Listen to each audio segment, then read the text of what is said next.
आपकी आंखें हमेशा बहुत सूजन में रहेंगी। मतलब आपको ये लगेगा कि मेरी आंखें बहुत भारी भारी हैं, कुछ है मेरी भार मेरी चीज़ों के ऊपर। किए कराए का, तंत्र मंत्र का, ब्लैक मैजिक का सबसे बड़ा इफेक्ट जब आता है तो वो हमारी आंखों पर आता है। आंखों पे भार रहेगा, बाहर रहता है। ये भी मेरे साथ हो रहा है।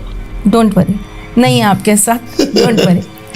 आपको शायद साइनस प्रॉब्लम हो रहा है इसलिए आपको लग रहा होगा। ओके। ऐसे व्यक्ति के बाल बहुत रूखे हो जाते हैं और ऐसे व्यक्ति के स्किन में उसको हमेशा कहीं ना ईचिंग होती रहती है, ड्राइनेस आ जाती है। ड्राइनेस भी आ जाती है और थोड़ा सा उसका हर जगह वो खुजाता रहता है, सिर खुजाएगा, हाथ खुजाएगा। जिसके ऊपर ब्लैक मैजिक का इफेक्ट होगा ना, ऐसा व्यक्ति शाम का जो वक्त होता है, आधा दिन आधी रात, मतलब दिन छुप रहा होता है और रात जागृत हो रही होती है, ऐसे टाइम पर ऐसे व्यक्ति के अंदर ना बहुत बेचैनी बढ़ जाती है। ओके।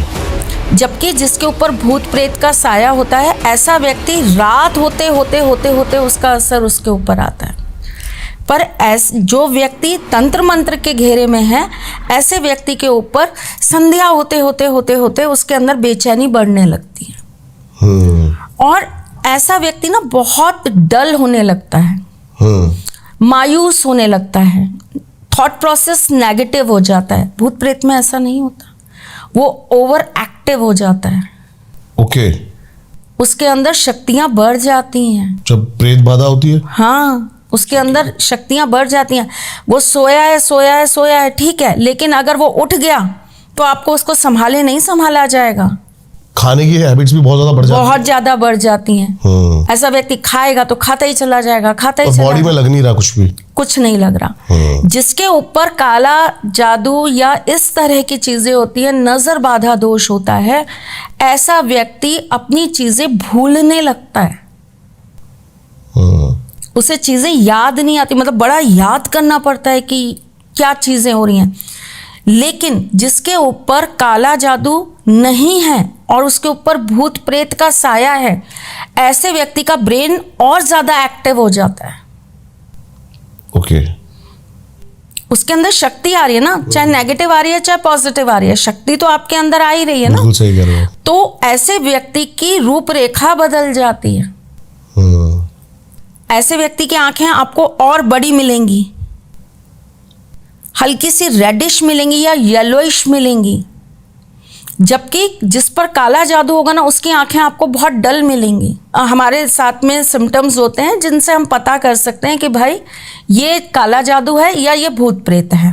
लेकिन पता लग जाता है, बहुत आराम से पता चल जाता है। कुंडली की सहायता से पता चल जाता है आपके कौन से उस समय महादशा में आप चल रहे हैं, क्या कॉम्बिनेशंस ग्रह के आपके चार्ट में बने हैं, इन सब चीज़ों से क्लियर हो जाता है, पता आराम से चल जाता है, कोई दिक्कत नहीं आती। मेन तो मैंने सुना मैम, एस्ट्रोलॉजी के अंदर कुंडली में चंद्रमा दशा अगर कहीं खराब है तो नजर लगती है, चांसेस होते हैं भूत प्रेत भी आप पॉसेस हो जाते हो जल्दी। नहीं, तब जब आपके चंद्रमा का संबंध बन रहा हो राहु से और शनि की कहीं भी उसको प्रोटेक्शन ना मिल रही हो, ऑन दैट केसेस शुक्र और राहु साथ में बैठे हों और चंद्रमा का उसके साथ संबंध बन रहा हो, तब आपको ऐसी चीजें पकड़ सकती हैं। लेकिन इसके अंदर भी बहुत सारी चीजें टर्म्स एंड कंडीशंस में आती हैं कि आपके गण कैसे हैं।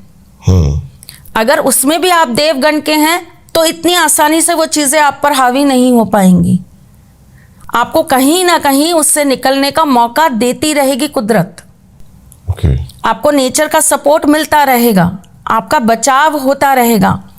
लेकिन अगर आपके गण राक्षस हैं तो थोड़ा सा आपकी ऐसी कंडीशन पर इन चीजों के प्रभाव में आना ज्यादा सॉलिड हो जाता है। मैम, मैं अपने काउंटर क्वेश्चंस है मेरे पास ना जी, और मतलब मैं सबसे पूछता हूँ, बेसिकली आपसे डायरेक्ट पूछता हूँ, भूत होते हैं? आप मानते हो भूत होते हैं? भूत होते हैं। भूत होते हैं। मैंने नहीं देखे, मैं आपको बहुत सच बता रही हूँ, मुझे नहीं दिखते। मुझे सिर्फ वो जोन में जाकर ये एहसास हो जाता है कि यहाँ कुछ है, लेकिन क्या है वो मुझे नहीं पता। मुझे नहीं दिखते, मेरी बिटिया को दिखते हैं, मेरे हस्बैंड को दिखते हैं, उन दोनों को सामने दिखाई देती हैं चीजें, लेकिन मुझे नहीं दिखते। लेकिन मेरे पास केसेस ऐसे ऐसे हैं अपनी पूरी लाइफ हिस्ट्री में जहां मुझे ये मानने पर विवश होना पड़ा कि इनके आगे सर झुकाना पड़ेगा कि ये होते हैं, इनसे तर्क वितर्क कुतर्क कर ही नहीं सकते कि ये नहीं होते। मैं आपको एक छोटी सी कहानी बताती हूँ, बहुत छोटी सी। हाँ जी। जैसे आपने मुझसे ये सवाल किया कि भूत होते हैं, ये बात है लगभग 1997 की। हम एक जगह गए जहाँ पर हमको कुछ सालों के लिए रहना था, क्योंकि मेरे फादर जो थे उनकी ट्रांसफरेबल जॉब थी। तो हमें ये पता था कि हम यहाँ पे 2-3 साल से ज़्यादा नहीं रहेंगे। हम उस जगह पर गए। वो एक तरीके से गवर्नमेंट, आपको शायद पता हो, गवर्नमेंट वालों को एक कॉलोनी सी मिल जाती है जहाँ वो रहते हैं, गवर्नमेंट क्वार्टर्स। हाँ। तो मेरे फादर गवर्नमेंट जॉब में थे, तो उनको वो गवर्नमेंट की कॉलोनी मिल गई थी जहाँ पर हम रहते थे। अब हम जिस घर में रहते थे, हमारे घर के जस्ट बाहर लॉन था और उस लॉन के अंदर एक इमली का पेड़ था। ठीक है। और रात होती थी और हमें पायलों की आवाज आती थी। ओके।